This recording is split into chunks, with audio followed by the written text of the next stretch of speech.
بسم اللہ الرحمن الرحیم۔ 10واں پارٹ ہم آج آپ کو پڑھ کے سنائیں گے۔ اس کا موضوع ہے یمن کی فتح۔ ٹھیک ہے، میں پڑھتا ہوں، آپ غور سے سنیں۔ ایک دن امیر حمزہ، عمرو اور مقبل وفادار بازار کی سیر کر رہے تھے کہ ایک دم لوگوں میں بھگدڑ مچ گئی۔ دکانداروں نے اپنی دکانیں بند کی اور جدھر جس کا منہ اٹھا بھاگ نکلا۔ امیر حمزہ نے ایک شخص سے پوچھا، کیا معاملہ ہے بھائی، کیوں بھاگے جا رہے ہو؟ یمن کی فوج آ گئی ہے، اس نے جواب دیا۔ یہ سن کر امیر حمزہ کو غصہ آیا، لوگوں کو بھاگنے سے روکا۔ کہنے لگے، تمہیں شرم آنی چاہیے کہ ایک غیر علاقے کے سپاہی یہاں آ کر لوٹ مار کریں اور تم لوگ بزدلوں کی طرح بھاگ اٹھو۔ میں ان حملہ آوروں سے لڑوں گا۔ ابھی یہ باتیں ہو رہی تھیں کہ یمن کی فوج کے کئی سپاہی گھوڑوں پر سوار وہاں آ نکلے۔ انہیں دیکھتے ہی امیر حمزہ نے بلند آواز سے پکارا اور کہا، ان سپاہیوں کو گھیرے میں لے کر وہ سارا سامان چھین لو جو انہوں نے تمہاری دکانوں سے لوٹا ہے۔ مقبل وفادار نے کمان سنبھالی اور تیر چلانے شروع کیے۔ دیکھتے ہی دیکھتے یمن کے کئی سپاہی زخمی ہو کر گھوڑوں سے نیچے گرے اور مر گئے۔ یہ دیکھ کر لوگوں کا حوصلہ بڑھا اور وہ بھی خنجر اور تلواریں نکال کر حملہ آوروں پر ٹوٹ پڑے۔ ایسی خون ریز جنگ ہوئی کہ بازاروں اور گلیوں میں پانی کی طرح خون بہہ نکلا۔ امیر حمزہ اپنے قیطاس نامی گھوڑے پر سوار، تلوار ہاتھ میں لیے دشمن کے سپاہیوں کو گاجر مولی کی طرح کاٹ رہے تھے۔ ان کی تلوار جس پر بھی پڑتی اسے قتل کیے بغیر نہ چھوڑتی۔ تھوڑی ہی دیر میں میدان صاف ہو گیا۔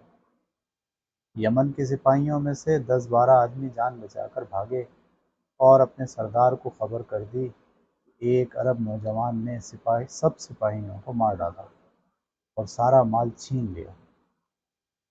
یمنی سردار کا نام سہیل تھا اور وہ بڑا بہادر پہلوان تھا۔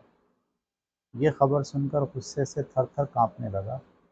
اسی وقت بدن پر ہتھیار لگا، گھوڑے پر سوار ہوا اور بازار کی طرف چلا۔ ابھی آدھے راستے ہی میں تھا کہ سامنے سے امیر حمزہ، عمرو اور مقبل وفادار آتے دکھائی دیے۔ ان کے پیچھے پیچھے بے شمار عرب نوجوان نعرے لگاتے آ رہے تھے۔ سہیل کے ساتھی اب بھی کئی ہزار سپاہی تھے، لیکن وہ کچھ خوفزدہ نظر آ رہے تھے۔ سہیل یمنی نے امیر حمزہ کو دیکھتے ہی اپنے آدمی سے پوچھا، یہ خوبصورت نوجوان کون ہے؟ اس کا گھوڑا بھی بڑا قیمتی اور بہترین نسل کا ہے۔ جناب، اس کا نام حمزہ ہے، مکہ کے سردار خواجہ عبد المطلب کا بیٹا ہے، بڑا بہادر اور طاقتور ہے۔ سارے عرب میں اس کی دھاک بیٹھی ہوئی ہے، اسی نے یمنی سپاہیوں کو قتل کیا ہے۔ سہیل نے گھوڑے کو پیڑ لگا کر آگے بڑھایا، امیر حمزہ کے قریب پہنچا۔ تھوڑی دیر تک انہیں ان کے ہتھیاروں اور گھوڑے کو غور سے دیکھا اور پھر کہنے لگا، اے نوجوان، مجھے تجھ پر ترس آتا ہے۔ تو نے ابھی دنیا میں کچھ نہیں دیکھا، یہ گھوڑا اور ہتھیار میرے حوالے کر، ورنہ تجھے زندہ نہیں چھوڑوں گا۔ امیر حمزہ یہ سن کر ہنسے اور کہا، یہی بات میں تجھ سے کہنے آیا ہوں، اگر تو نے آئندہ ہماری زمین پر اپنے ناپاک قدم رکھے تو تلوار سے تیرے جسم کے 2 ٹکڑے کر دوں گا۔ خیر اسی میں ہے کہ اپنے بچے کچھے سپاہیوں کو لے کر یہاں سے چلا جا۔ اب تو سہیل یمنی کے غصے کی انتہا نہ رہی۔ میان سے تلوار نکال کر امیر حمزہ کی طرف جھپٹا، ان کی ڈھال پر تلوار ماری، لیکن ڈھال کا کچھ بھی نہ بگڑا، الٹی اس کی تلوار ٹوٹ گئی۔ امیر حمزہ نے قہقہہ لگایا اور کہا، اے سہیل، ان کھلونوں سے تو میرا کچھ نہیں بگاڑ سکتا، کوئی اور ہتھیار نکال۔ سہیل نے اب اپنی کمر سے بندھا ہوا خنجر نکالا۔ اس کی چمک ایسی تھی کہ نگاہ نہ ٹھہرتی تھی۔ خنجر کا دستہ ہاتھ میں پکڑ کر اس انداز میں امیر حمزہ کی طرف پھینکا کہ اگر وہ فوراً گھوڑے سے کود نہ جاتے تو یہ خنجر ان کا سینہ توڑتا ہوا باہر نکل جاتا۔ امیر حمزہ نے چیتے کی طرح چھلانگ لگائی اور سہیل کو گھوڑے سے اتار کر زمین پر پٹک دیا۔ ابھی وہ سنبھلنے بھی نہ پایا تھا کہ انہوں نے اس کی پیٹی پکڑ کر سر سے اونچا اٹھایا اور ایک مکان کی دیوار پر دے مارا۔ سہیل کی چیخیں نکل گئیں، اور اس سے پہلے کہ اس کے سپاہی امیر حمزہ اور ان کے ساتھیوں پر حملہ کریں، عمروں نے لپک کر اپنا خنجر سہیل کے گلے پر رکھ دیا اور چلا کر کہا، خبردار، اگر کسی نے تلوار چلانے یا نیزہ پھینکنے کی کوشش کی تو سہیل کا سر تن سے الگ کر دوں گا۔ یمنی سپاہی وہیں رک گئے۔ ادھر سہیل نے اپنے گلے پر خنجر کی دھار محسوس کی تو خوف سے رگوں میں خون جم گیا۔ رحم طلب نظروں سے عمروں کو دیکھا اور کہنے لگا، خنجر میرے گلے سے ہٹا لو، میں وعدہ کرتا ہوں کہ آئندہ یہاں نہ آؤں گا۔ عمروں نے کہا، اور یہ بھی وعدہ کر کہ امیر حمزہ کو ہمیشہ اپنا سردار مانے گا۔ آج سے میں اور میرے تمام سپاہی امیر حمزہ کے خادم اور وفادار ہیں، میں وعدہ کرتا ہوں۔ عمروں نے خنجر اس کے گلے سے ہٹایا تو سہیل اٹھ کھڑا ہوا، لیکن شرم کے مارے امیر حمزہ سے نظریں نہ ملاتا تھا۔ یہ دیکھ کر امیر حمزہ گھوڑے سے اترے، سہیل کو گلے سے لگایا اور کہا، آج سے تو میرا بھائی ہے اور تیرے تمام سپاہی میرے مہمان ہیں۔ اس کے بعد سب لوگ خوشی خوشی شہر میں آئے اور ہر طرف امن و امان ہو گیا۔ امیر حمزہ نے سہیل کی خوب خاطر تواضع کی۔ کئی دن اسی طرح گزر گئے۔ آخر ایک دن سہیل نے بڑے ادب سے کہا، میں اب یمن جاتے ہوئے ڈرتا ہوں۔ بادشاہ مجھ سے پوچھے گا کہ عرب سے کتنا مال لوٹ کر لائے ہو تو کیا جواب دوں گا؟ آپ سے دوستی کے جرم میں وہ مجھے فوراً قتل کرا دے گا۔ تم فکر نہ کرو، ہم تمہارے ساتھ چلیں گے، امیر حمزہ نے کہا۔ اگر بادشاہ نے جنگ کی تو اس کو مزہ چکھا دیں گے۔ سہیل نے خوش ہو کر امیر حمزہ کے پاؤں کو بوسہ دیا اور روانگی کی تیاری کرنے لگا۔ امیر حمزہ نے اپنے والد سے یمن جانے کی اجازت لی اور کئی ہزار عرب نوجوانوں کی ایک فوج لے کر روانہ ہوئے۔ عمروں اور مقبل ان کے ساتھ تھے۔ امیر حمزہ نے سہیل کو ایک دن پہلے ہی روانہ کر دیا تھا۔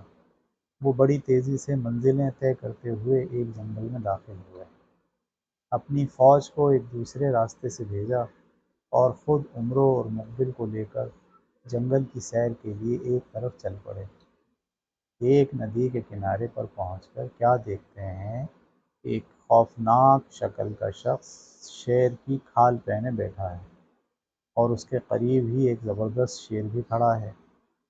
شیر کی گردن اور پیروں میں لوہے کی مضبوط زنجیر پڑی ہوئی تھی۔ ان کو اپنی جانب آتے دیکھ کر شیر غررایا اور اچھلنے کودنے لگا، مگر خوفناک شکل والے آدمی نے اس کی گردن پر گھونسا مارا اور وہ بلی کی مانند دبک کر درخت کے قریب بیٹھ گیا۔ اتنے میں امیر حمزہ، عمروں اور مقبل قریب آ گئے۔ انہیں حیرت تھی کہ اس شخص نے جنگل کے بادشاہ کو کیسے قابو میں کیا۔ امیر حمزہ نے اس سے پوچھا، اے پہلوان، تو کون ہے اور اس شیر کو زنجیروں میں کیوں جکڑ رکھا ہے؟ اس شخص نے زور کا قہقہہ لگایا کہ عمروں ڈر کر امیر حمزہ سے جا چمٹا۔ میرا نام جبران ہے، یہ شیر میرا غلام ہے۔ جو مالدار آدمی اس جنگل سے گزرتا ہے اس پر شیر کو چھوڑ دیتا ہوں۔ شیر اس کی تکہ بوٹی کر کے اپنا پیٹ بھرتا ہے اور میں اس کا سامان لے جا کر بازار میں بیچتا ہوں۔ اسی پر میری گزر بسر ہے۔ بہت دن سے کوئی شکار نہیں ملا تھا، اب میں دیکھتا ہوں کہ تم تینوں کے پاس خاصا مال و دولت ہے، لاؤ یہ سب میرے حوالے کرو، ورنہ میں شیر کو چھوڑتا ہوں۔ امیر حمزہ گھوڑے سے اترے اور جبران کے قریب جا کر کھڑے ہو گئے۔ وہ بھی کھڑا ہوا اور حیرت سے امیر حمزہ کو دیکھنے لگا۔ جو کبھی شیر کی طرف دیکھتے کبھی جبران کی طرف۔ ان کے چہرے پر خوف کی کوئی علامت نہ تھی۔ انہوں نے جبران سے کہا، میں تو سمجھا تھا کہ تو کوئی بہادر اور شریف انسان ہوگا، لیکن تیرے کرتوت تو اچکوں اور ٹھگوں جیسے ہیں۔ خدا نے تجھے ایسا ڈیل ڈول اور اتنی طاقت عطا کی ہے تو اس سے نیک کام کیوں نہیں لیتا؟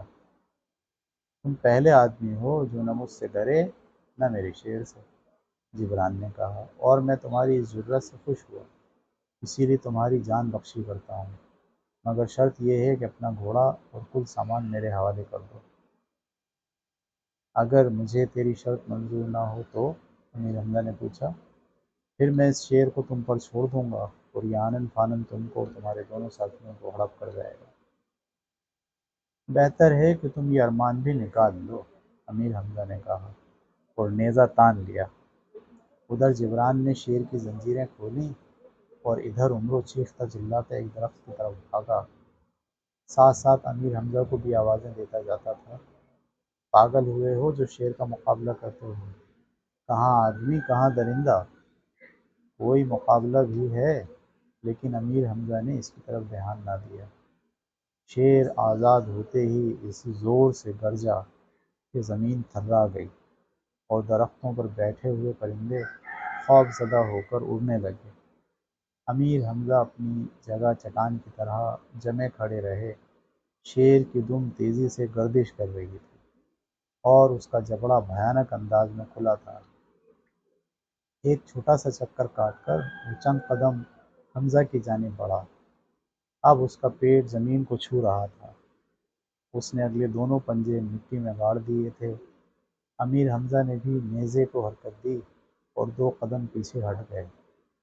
شیر ایک بار پھر دہاڑا اور امیر حمزہ پر چھلانگ لگائی، لیکن انہوں نے شیر کا وار خالی دیا اور پوری قوت سے نیزہ اس کے پیٹ میں مارا۔ نیزے کا چمکدار اور تیز پھل، یہ جو پھل ہوتا ہے نا نیزے کے آگے جو، اس کو پھل کہتے ہیں، پھل، شیر کا پیٹ چھیدتا ہوا پیٹھ سے نکل گیا۔ زخمی ہونے کے بعد شیر کٹے ہوئے بکرے کی طرح زمین پر تڑپنے لگا۔ جبران نے اپنے پالتو شیر کو مرتے دیکھا تو اس کی آنکھوں سے چنگاریاں اڑنے لگیں۔ تلوار کھینچ کر امیر حمزہ کی طرف لپکا اور چاہتا تھا کہ تلوار مار کر ان کے 2 ٹکڑے کر دے، کہ امیر حمزہ نے ایسا ہاتھ مارا کہ جبران کے ہاتھ سے تلوار چھوٹ کر دور جا گری اور وہ ہکا بکا رہ گیا۔ امیر حمزہ نے تلوار کی نوک اس کے سینے پر رکھ دی اور کہا، تجھ جیسے بزدل کو مار کر مجھے خوشی نہ ہوگی، لیکن تجھے چھوڑنا بھی خطرناک ہے، کیونکہ تو خدا کی مخلوق کو تکلیف پہنچاتا ہے۔ وعدہ کر کہ آئندہ یہ حرکت نہ کرے گا اور محنت مشقت کر کے روزی کمائے گا۔ وعدہ کرتا ہوں، جبران نے شرمندہ ہو کر کہا۔ امیر حمزہ نے اسے گلے لگایا اور کہا، اب تو میرا بھائی ہے، میں اپنی فوج کے ساتھ یمن پر حملہ کرنے جا رہا ہوں، آج سے تو میری فوج کا جھنڈا اٹھا کر آگے آگے چلے گا۔ عمرو اور مقبل نے بھی جبران سے ہاتھ ملایا اور خوشی خوشی اسے ساتھ لے کر اپنے لشکر میں آئے۔ ادھر یمن کے بادشاہ منظر شاہ کو یہ خبر ملی کہ امیر حمزہ ایک بہت بڑا لشکر لے کر حملہ کرنے کے لیے آ رہے ہیں اور ان کے ساتھ سہیل بھی ہے، تو منظر شاہ کو بہت غصہ آیا۔ اس نے اپنے بیٹے نعمان کو بلا کر حکم دیا کہ 10,000 نوجوان لے کر شہر سے باہر امیر حمزہ کو روکو، لیکن نعمان اگلے ہی روز آدھی سے زیادہ فوج امیر حمزہ کے ہاتھوں کٹوا کر واپس بھاگ آیا۔ اب تو منظر شاہ کے بھی ہوش اڑ گئے، اسے اپنے بیٹے نعمان پر بڑا ناز تھا، لیکن جب اس کے منہ سے شکست کی بات سنی تو امیر حمزہ اور اس کی فوج کا خوف اس کے دل پر بیٹھ گیا۔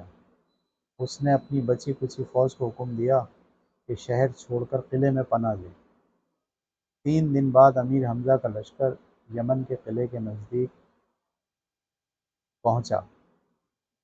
قلعے کا دروازہ بند تھا۔ فصیلوں اور برجیوں پر منظر شاہ کے سپاہی تیر کمان اور نیزے لیے کھڑے تھے۔ حمزہ نے قلعے کا محاصرہ کر لیا۔ کئی دن گزر گئے۔ اس دوران میں قلعے کے اندر خوراک اور پانی کا ذخیرہ ختم ہو گیا۔ منظر شاہ کے سپاہی اور رعایا بھوکی مرنے لگے۔ آخر تنگ آ کر اس نے صلح کا پیغام بھیجا۔ امیر حمزہ نے یہ شرط لگائی کہ منظر شاہ خود حاضر ہو۔ یہ دیکھ کر منظر شاہ اپنے سرداروں اور بیٹوں کے ساتھ قلعے سے باہر نکلا اور امیر حمزہ کے قدموں پر آن گرا۔ انہوں نے اس کی عزت کی، اپنے خیمے میں لے گئے اور کہا کہ اگر تم آئندہ جنگ نہ کرنے کا عہد کرو تو یمن کا قلعہ اور شہر تمہارے ہی پاس رہنے دیا جائے گا۔ منظر شاہ اور اس کا بیٹا امیر حمزہ کے اچھے اخلاق اور عمدہ سلوک سے بہت خوش ہوئے اور انہوں نے ایک زبان ہو کر کہا، ہم آپ کے غلام ہیں، جہاں آپ جائیں گے ہم بھی جائیں گے۔ ان کی ضد سے مجبور ہو کر امیر حمزہ نے منظر شاہ اور نعمان کو بھی لشکر میں شامل کیا اور واپس مکے کی جانب روانہ ہوا۔ تو یہ تھا جناب پہلی جو بک تھی بادشاہ کا خواب، اس کا خاتمہ۔ اور اس کے بعد ہم دوسری بک جو شروع ہونے والی ہے اس کا نام ہے پراسرار جزیرہ۔ تو اس پراسرار جزیرے کی جو کہانیاں ہیں وہ ہم کل سے پڑھنا شروع کریں گے۔ تو تقریباً 10 حصوں میں یہ پہلی جلد جس کا نام تھا بادشاہ کا خواب، یہ ہم نے ختم کی۔ اجازت دیجیے، کل انشاءاللہ نئی جلد کے ساتھ ہم کہانی کے لیے شروع کریں گے۔ اللہ حافظ۔